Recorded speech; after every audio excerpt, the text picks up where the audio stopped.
All right, hello everyone. We are in Studio 1873 here at 445 Park, and I'm joined by our new podcast. And I wanted to just be in the first couple seconds of this to understand why we decided to go the route of Home 2.0. It's that we have had great success over the last 2.5 years in this podcast network, but a lot of the content that we're putting out is centered in and around primary residences and New York City. And what we've gotten a lot of feedback from our audience is that we're not representing the other markets that we are in. We're also not representing second home markets in how the nuances of those transactions take place. So what we figured is I was at an annual meeting in the Hamptons a couple months back, and I talked about the successes of the network. And I was stopped at the end of the meeting by David, Kim, and Tim, and they were all talking about how they would love if the opportunity arose to do a podcast. Over the last couple months, we built out the concept of Home 2.0, and we're excited to bring the first episode to the More Network. So I pass it to you guys. The newest episode, or first episode of Home 2.0. David, Kim, and Tim, thank you for taking part in this and being part of this More Network family. Thanks, Matt. Yeah. Yes, thank you very much. We're really Thanks excited. for having us. Yep. And we came in from the Hamptons for this. Yeah, I mean that you're going to do every episode coming in, so that you really are dedicated, especially in the summer months when you're going to be having to get out of here a certain hour. It's going to take you 8 hours to get home. On a Friday, I'll tell you that. Right, we'll have to do like a midweek, Fridays. Always going to be Monday or Tuesday. No Fridays, middle of the day. No. But I'm sure my crew in the summer, at any point in time, you want to do a show in the Hamptons and allow them to stay over. They will accept it at any point. Absolutely. We're already We're working on that. The door is always wide open. Absolutely. Okay, good. So we're going to move on to the actual podcast. The first topic is going to be making your second home guest or tenant friendly, and we will be right back. Hi, I'm Dylan Pachulik, CEO of XL Real Property Management, New York's most trusted name in luxury property management since 2012. We specialize in managing individual apartments, townhouses, and rental buildings held by absentee owners. We maintain our properties with the highest standards of quality and service so that owners can choose a hassle-free approach to real estate investing. Rented or owner-occupied, we handle it all. For more information, contact us at xl-rpm.com. From residential and commercial closings to litigation, Romer DeBoss is your full-service real estate law firm. We blend big firm knowledge with boutique-level attention, delivering outcomes that exceed every expectation. Contact us at romerdeboss.com. And we are back. Thanks, guys. It's so good to be here with you. We are Home 2.0. That's the name of the podcast, and the name of our team is Hamptons Privé. Thanks, Kim. And it's so good to be here. It's so good to be talking about, second home markets, luxury markets, and there are so many nuances and things that are different than your kind of primary residence. And so we're here to talk about so many different kind of topics around a second home, especially in a luxury market. Right. Well, to pick up on that, we are going to discuss renting your second home. We like to call them guests in the Hamptons. They're not necessarily tenants, even though that's what it says in the lease. Right. But we are going to do a little bit of a deep dive and talk about how do you get your house ready? What are things that guests are expecting? Right. So, sorry, the first topic will be what happens in the first 15 minutes when your guest comes in, the tenant, you have a landlord that you've worked with to get that tenant there, and now the tenant has walked in, and we call it the 15-minute rule. And I think that's a great rule because it's almost sort of like when we're selling houses, curb appeal is everything. So for a tenant, they're usually walking through the doors for the first time, if they haven't been on a tour. So you want them to immediately feel comfortable. And so there's a lot of things that we kind of found within that 15-minute rule, as far as just the entry coming in. They're not hunting around for a hidden key under a rock or something like that. You want to have maybe a keyless entry pad or a very easy system for them to get into the house. And then after that, besides it being, comfortable and clean and, smelling like an environment that you really want to be in, not antiseptic-y, but like very clean and fresh. You then want to have something maybe on the table, which welcomes them with a little note, a nice little gift, and then, an introduction to the house, which would include, all of the basic information that they're going to need to know about the house. I think that's what we talked about. And we've seen this go awry. Yeah. Yes. We will tell our landlords to do these things. Right. And invariably, you'll go into a house and there'll be a musty smell. There'll be like a moldy smell or even a bleach smell. I mean, I've even had people call me right after and be like, I want out of this lease. I want out of this house. And it's like, no, we have to try to make this work. Yeah. And so you really need to kind of educate all of your landlords and set those expectations before that first tenant arrives. Yeah, I had a situation where the landlord had not been at the house for a couple of months. The tenant shows up. It's Memorial Day weekend. It's a complete frenzy in the Hamptons. They go into the house covered with bugs. Yeah. So the landlord had never had anybody go in and check the home for the last, it could have been, it probably wasn't 2 months, but a few weeks. And it just was, obviously the tenant goes in, they're calling me. They're like, Kim, what's going on here? This is a mess. We can't stay here.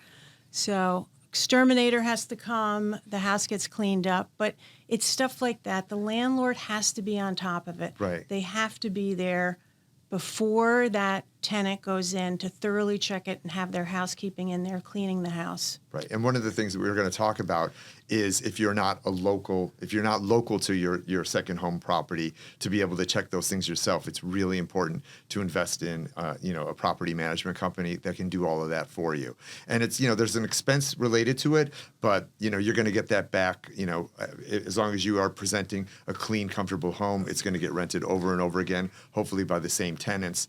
And it's an expense that you kind of can't do without. Yeah, I can't agree with you more. The idea with renting your property is you want that tenant to come back. Right.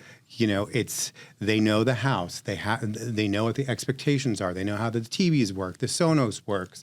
They know how all of the systems work, and they're happy there. They know where, the plates are, and they know all the Wi-Fi password codes, whatever it is, and they have taken care of your house, right? So they treat it like their own. Right. And so you want that tenant to come back. Like that's money in the bank, and that's somebody taking care of your house as you would take care of your house. I have a situation where it's the 4th season that they're renting, and they keep the deposit. The landlord's been keeping the deposit for the 4 years. That's amazing. Yeah. And that's trust. That's a dream too. tenant and a dream landlord. Yeah. Let's talk a little bit about what we call a hotel standard house. So if you want to take that, Tim. Sure. Nowadays when people check into a hotel, everybody's looking for much more sort of like luxury standards, and I think the same thing should apply to your home if you're renting it out, especially on a more short-term period. But when we say short-term in the Hamptons, usually the shortest term we're talking about is a month, or seasonal. But the things you're going to want to have in the house is all fresh new linens, specifically for the tenant. You don't want, obviously you don't want them using yours or you using theirs. So you're going to want to have linens, specific to that. That would include towels, new sheets. towels. And when in doubt, go white. Go white. Always People go white. want white. Yeah. How many hotels have you been into where there's floral patterned sheets or floral pattern or even colored towels? Go white. Right. And part of that also is you want the property to feel comfortable. Nobody wants to feel like they're living in somebody else's house.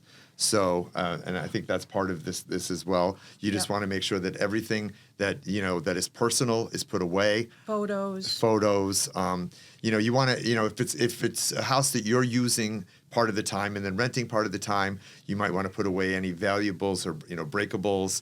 Probably 75% of your personal items have to be put away. Hopefully if it's a house with a basement, you can create a space down there, at least one locking closet. Or we call them owner's closets. That lock. Right, that lock, and then you can put all of your items in there. And then after that, you do need to clean out your closets. Yeah. You need to, make sure that the drawers are all empty, in the bathroom and in the bedrooms. If you're buying a home to specifically just rent out, then that's not as much work. Usually that's how the house would be left. Mm-hmm. But if you are looking to do a short-term rental on a property that also you personally occupy at times, you just want to make sure that the space feels like it's, they're not living in somebody else's house. Right. And I have a story. Like a couple years ago, I rented a house through my landlord. It was a 2-month rental, and I get there an hour before, and she has not moved out any of her clothes out of any of the closets, and she's loading up her car with a little rollerboard. And I was just like, you're not going to be in the house for 10 weeks. And you have a little rollerboard. Where are all your clothes? She's like, I was going to come back and get them. I was like, no, you're not. I mean, you can't. Yeah. And so I'm literally throwing all of her clothes, not to be, rude to her, but like we need to get this house together, into her owner's closet that we had built a couple months before, just so that she can take care of these tenants. And she's like, well, I don't know where any of my clothes are. I was like, now's not the time to organize it. So this speaks to, and this happens all the time, people completely underestimate the amount of work that it takes to get the house ready for a rental. Mm-hmm. Yeah. They think, I'll just do it the weekend before. It takes weeks to really get the house. It's like moving. Cleaned out, right. Stocked. You need directions, instructions on the house that are very thorough, so people know how to work the house, and we will get more into that in a bit. And that's where a property management team also comes in, because they can help you. If it's a house that you're using 9 months out of the year for your own vacation, your own second home purposes, but then you're renting it out, for 3 months. The property management company can help you, move everything, get it into the storage areas that you have, and then have it just ready to go when the tenant walks through the door. And that's where, again, money well spent. Mm-hmm. Mm-hmm. Let's talk a little bit about what you might leave in the bathrooms. Right. Well, we talked about this a little bit before. Mm-hmm. It depends. I think it does depend on the level of the house. Yeah. But David, you had mentioned, like, a lot of people are just going to want to use their own, their own products. Toiletries. But I do feel like there should be something in there, because you want them to feel like, if we want to give them a hotel experience, I think it's nice to have, very nice shower gels in the shower, basic things like shampoo. Obviously, you're going to want to have, the first go round of, like the paper products that they'll need. In the bathrooms. A hair dryer is always good to have, because people forget those too, and like, there it is. Mm-hmm. And that's also something that would be in your home directions. This is available as well. Mm-hmm. Right. And no opened and used bar soap. No bar soap. No. Where's that soap bin? And whose body was that on? other than the landlord's? But yeah. So everything should be fresh and new. You just have to be mindful that these are the expectations when you're renting your home in a luxury market. Right. If you're getting $30,000 or $40,000 for a month on your house, you want it to feel super comfortable. Okay, thanks, guys. We're going to take a little break, and we'll be back. I'm Brian Scott Cohen, one of the top loan originators in the country, and the #1 mortgage originator at Guaranteed Rate Infinity. Guaranteed Rate Infinity arguably has the most advanced tech in the industry. Our completely digital loan process makes it easy and efficient for homeowners, from a 15-minute pre-approval to the digital application and through closing. My team and I would love to help you get into the home of your dreams. Looking to stage a property but on a tight budget and timeline? Stage with Stage and Fold. Stylish, lightweight, foldable, 3D printed cardboard furniture that looks real. Quick delivery and easy assembly. Staging starts at just $199 a month per room, and setup takes less than 30 minutes. Contact us today to stage smarter, sell faster, save thousands with Stage and Fold.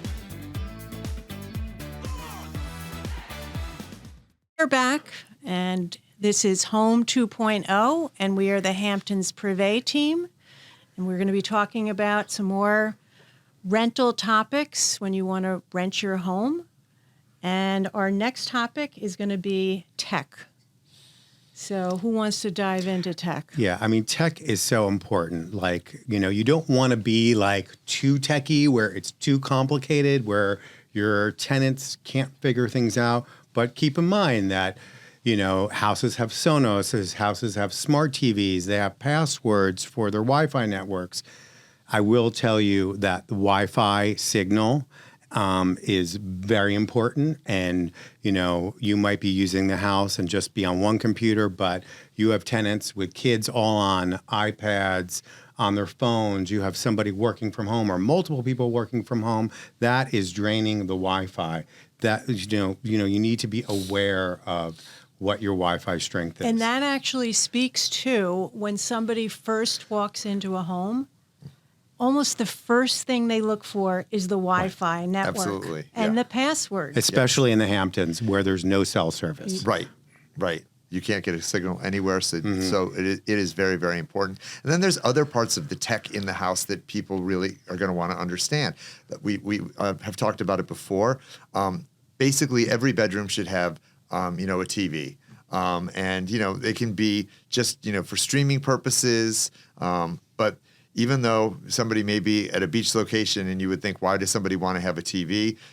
That's one of the things I think is very important is people want to feel comfortable. That also plays into the whole idea of the hotel setting. I mean, could you imagine checking into a hotel that didn't have a TV? Well, each bedroom, is going to feel like they're going to want that kind of thing. And a smart TV. Smart TV, Right. that's what it is, yes. Right. Smart You don't TV. necessarily need to cable because you can stream cable right now, but, you need to have that Netflix, Amazon Prime, Hulu ready TV, and so all those applications need to be easily accessed. Right. And the directions for all of that, just, because every Sonos system is different, like you said, David, every system can be different. You want to make sure that there's the best kind of, explanation for that within, the home directions. So you're just not getting, phone calls on, silly questions like. Very important, the home directions. Yeah. Can't stress it enough. Yeah. Right. There needs to be a manual in the home. The landlord should also email the instructions to the tenant before they arrive. Right. So they have it in multiple ways because that you get so many questions. How do we work this? How do Right. we work that? Right. How do you turn the pool heater Right. on? That's, that may Pool not be heater. tech, but it is kind of tech. It is tech. That is tech. I mean, yeah. listen, if you want to minimize the amount of phone calls from your tenants, the more organized you are on the front end of this whole thing, pretty much the better. Right. And so the idea is to have them plug and play, right? To have them in the house and like operating as if it's like their own house. Their own house. Yeah. Exactly. If they don't have to call you, they're comfortable. That's the most important thing. And they'll be back. They'll be back. Mm-hmm. So that's really key. Okay, so now let's pivot to outdoor space. You have a beautiful Hamptons home, and you want people to enjoy the outdoors. That's why they're there. They're typically renting in the summer. Yes. Let's talk about outdoor space and what's Right. good amenities for that. Right. Well, I can tell you from experience of selling homes, probably one of the biggest, wish list items with people buying homes is they want the experience of their backyard to feel like they're away. They want it to feel like they're in a, hotel spa type location. Resort. And tenants want the exact same thing. So when you're looking to buy a home that you're going to be using as a rental property, that's what you want to look for. And you want to make sure that there's privacy, whether it be, with landscaping privacy so that, neighbors and neighboring houses aren't, looking in or whatever, that kind of thing. You want, comfortable furniture, comfortable seating. You want, grill amenities so that they can grill. You want the backyard to feel like they're somewhere away from everything else. And I'll chime in on this. Dirty cushions. Like, I can't tell you how people, you know, because they've left the cushions out all winter. Right. And then they have burn marks in them or stains. Get new cushions for your tenants. Or at least or you know, have an extra set for them. You know, it might seem like an extra expense, but you know, I've had tenants come and they've kind of complained to me, like, I won't sit on this pool cushion. I mean, I won't sit on this chaise chair. And they're like sitting by the pool with their beach chair. So it's, you know, the expectations, again, are to be clean, tidy, and to have functional. The things all work. Right. Right. Don't have holes and frays in your sun umbrellas. Right. Umbrellas, very important. Right. People want shade. You have to have umbrellas. Yeah. People want shade. Exactly. People need shade. So you know, beautiful pool towels. You want like a big basket of all the pool towels, so they don't have to look around and what linen closet are the pool towels in? They're right there, ready to go. Right. You want them to be clean and new. You know, in many cases, you're getting a lot of money, especially if it's a short-term seasonal rental. People pay more money for a house during season, so you know you want to invest some of that money into making sure that your tenants come in and they feel like they're using something new and crisp. So always have that kind of thing ready to go. You can have certain outdoor games available to them to play. Cornhole. Cornhole's a big one. Cornhole's a big one. Or bocce. Never played cornhole before. No. Okay, well, it's fun. We'll do that the next time you're at my house. Right. Bocce ball, just like bocce, just things that will keep the guests entertained. Because in many cases, they may not pool toys. Oh yeah, float. For pool the kids. floats. Noodles. Yeah, all that kind of stuff. It's like in many cases they want to stay in the backyard all day long. So you want to help keep them entertained so that they're just happy and they're going to want to come back. This is a little off topic, but we did not discuss the fact that the tenant is paying for maintenance and utilities of the house. Right. Well, at least in our market, Yes. like Yes. with a 30-day rental, Short-term rentals. Yeah, that has a lease attached to it. But when you're doing Airbnb rental, those are included in the price, I believe. Right. Mostly. Yeah, I think you're right. But that's good to know if somebody's cranking the pool at 95 degrees for the whole 30 or 60 or 90 days. They're going to pay. That where we are. The tenants are responsible for those charges for sure. And then that pool guy is going to show up. And and that's the when other part they're of sitting it. by the pool, and the landscaper is going to come and start blowing and mowing, and so the tenants have to be aware of that and be kind of flexible. Yeah, they have to understand that the house needs maintenance. The house needs maintenance, but you're maintaining it for them. They're going to have a clean pool. They're going to have a nice green, smooth, trimmed lawn. Yeah. So I think that's really important. Good Okay, thing. let's pivot now to pets. This is a very, very big topic. Yeah. And it's touchy and it can be difficult. Yeah, I mean, I will tell you that every tenant I work with, I'd say over 60, 70% have a pet. And even some have cats. And most landlords don't want the cats. They don't want an animal that is using a litter box. They have a cat that has claws that are going to ruin furniture. Yeah.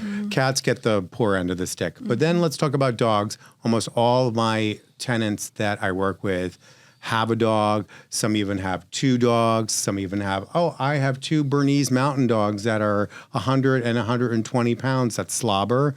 But they're well trained. Everybody has a well trained dog. The most well trained dog ever. Right. Ever. So, but I will tell you that if you want to rent your house, you have to be amenable to having a pet, and you can take a little extra on the back end for that security deposit.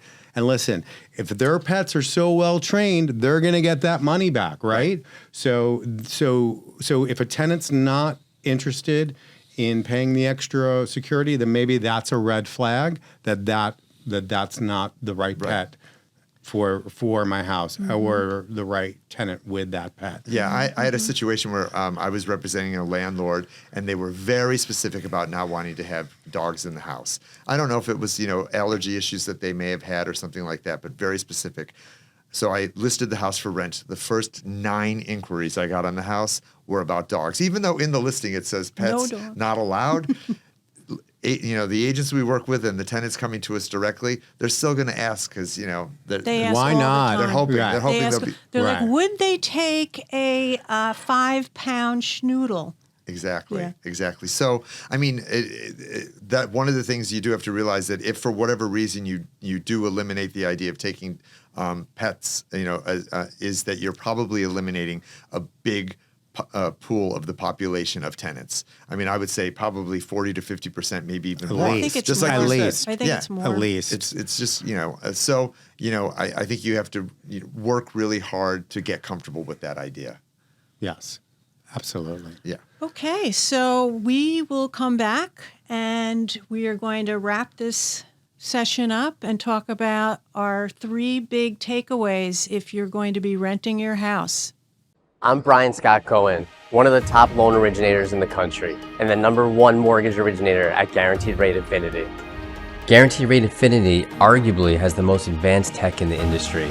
Our completely digital loan process makes it easy and efficient for homeowners, from a 15-minute pre-approval to the digital application and through closing. My team and I would love to help you get into the home of your dreams. Looking to stage a property but on a tight budget and timeline? Stage with Stage and Fold. Stylish, lightweight, foldable, 3D printed cardboard furniture that looks real. Quick delivery and easy assembly. Staging starts at just $199 a month per room, and setup takes less than 30 minutes. Contact us today to stage smarter, sell faster, save thousands with Stage and Fold.